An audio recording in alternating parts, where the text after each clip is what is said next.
The American people have entrusted approximately 12 million acres of lands and waters to the care of the U.S. Army Corps of Engineers.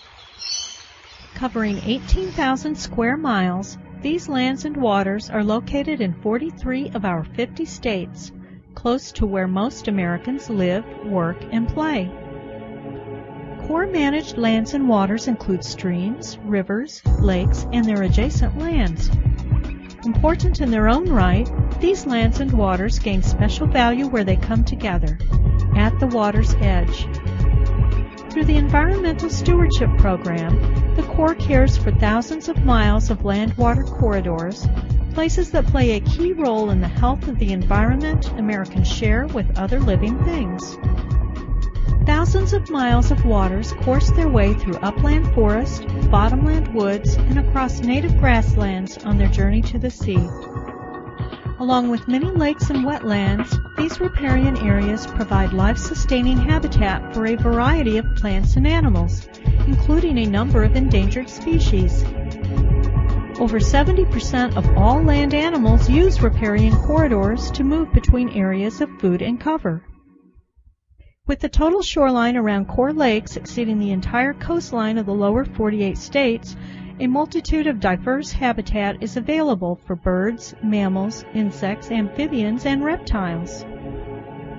People are also attracted to the water's edge, settling along rivers, lakes, and bays for the food, water, and transportation they provide.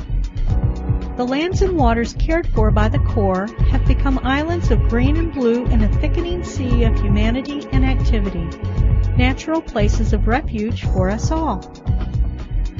Balancing the needs of people with those of nature is the basic challenge.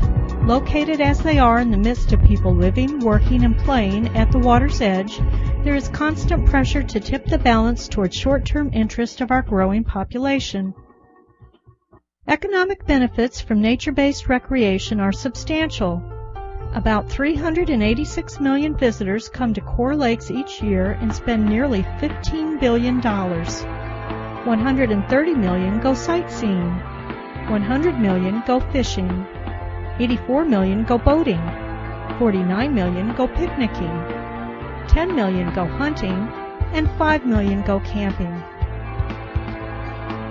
As stewards of these lands and waters, the Corps recognizes the importance and the benefit of working in partnership with other government and non-government organizations, and is working to incorporate even more partners. Partners are essential in helping us perform stewardship management activities, such as selected species population surveys, prescribed burning, selective timber harvest, cultural resources surveys, designating environmentally sensitive areas, and additional techniques used for special status species.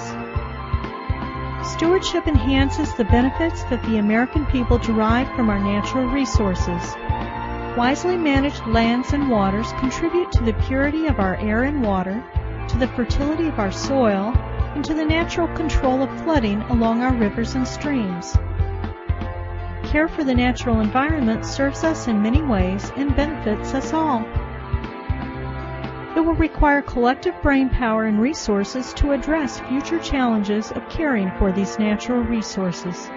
Challenges like balancing the needs of different types of recreationists while maintaining healthy lands and waters, and defining the role of Corps lakes and river projects for communities, watersheds, and ecosystems.